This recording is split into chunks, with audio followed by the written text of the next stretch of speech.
There's a weapon mentioned in Tolkien's appendices that most people completely overlook. It belonged to the High King of the Elves. It fought Sauron directly in the greatest battle of the Second Age. And then it vanished from history. Not stolen, not hidden.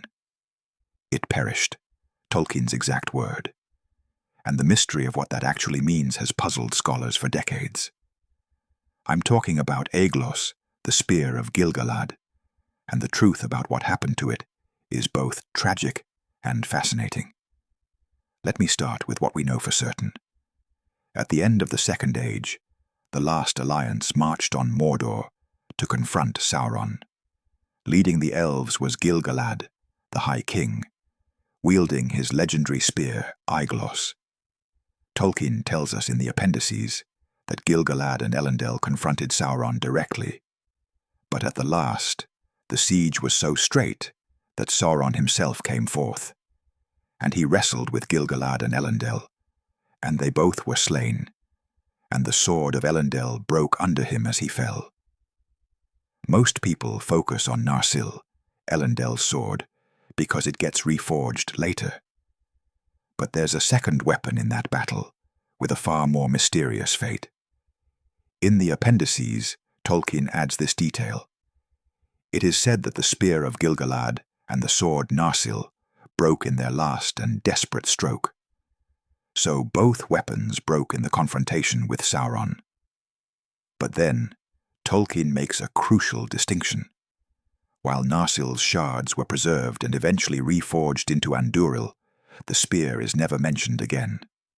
Instead, in a footnote, Tolkien writes that Aeglos perished with Gil-galad. So what does perished mean? This is where we need to be careful, because Tolkien doesn't explain further. In Middle-earth, when something perishes, it typically means it was destroyed, not merely lost. The word suggests complete obliteration rather than misplacement. We get a clue from another passage. Tolkien describes Gil-galad's death, the heat of Sauron's hand, which was black and yet burned like fire, was more than Gil-galad could endure. Sauron's very touch killed the High King. If his hand could do that, imagine what his body could do to a weapon piercing him. This suggests Aeglos was destroyed by the sheer heat and power of Sauron during their confrontation. The spear may have melted, shattered beyond repair, or been consumed by the dark power it encountered.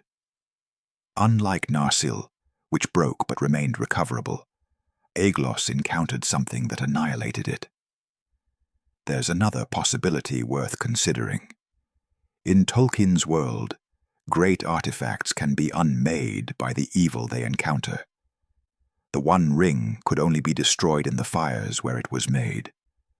Perhaps when Aeglos pierced Sauron, it encountered a power so antithetical to its nature that it was fundamentally destroyed, not just broken, but unmade. What makes this poignant is what we know about Aeglos itself. The name means snow point or icicle in Sindarin. Forged in the First Age, it had survived thousands of years of battles and was wielded by the last High King of the Noldor in Middle-earth. And it's simply gone. While Narsil became Andúril and was carried to victory by Aragorn, Aeglos has no such redemption.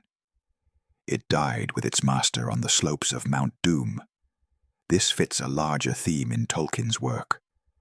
The end of the Second Age marked when the Elder Days began to fade permanently. Gil-galad's death wasn't just losing a king. He was the last High King of the Noldor. After him, no elf in Middle-earth would hold that title. The destruction of his spear symbolizes that finality. The last alliance victory came at tremendous cost. They defeated Sauron and cut the ring from his hand, but lost both their kings and countless warriors. The weapons that struck down the enemy were destroyed in the process. This isn't a clean victory. It's Pyrrhic, bought with devastating losses.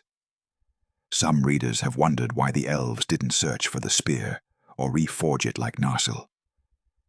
Tolkien's use of perished suggests there was nothing left to find or reforge. The spear was gone in a way that made recovery impossible. There's a tragedy here Tolkien clearly intended. The greatest weapons don't always survive their final battles. Sometimes they're destroyed in the act of heroism, consumed by the very evil they fought. Aeglos served its purpose. It helped bring down Sauron. But that service cost everything, including its own existence. In the end, we're left with only the memory of Aeglos. It exists in the histories and appendices, a footnote to a greater story. The spear that helped defeat Sauron in the Second Age couldn't be there for the War of the Ring in the Third Age.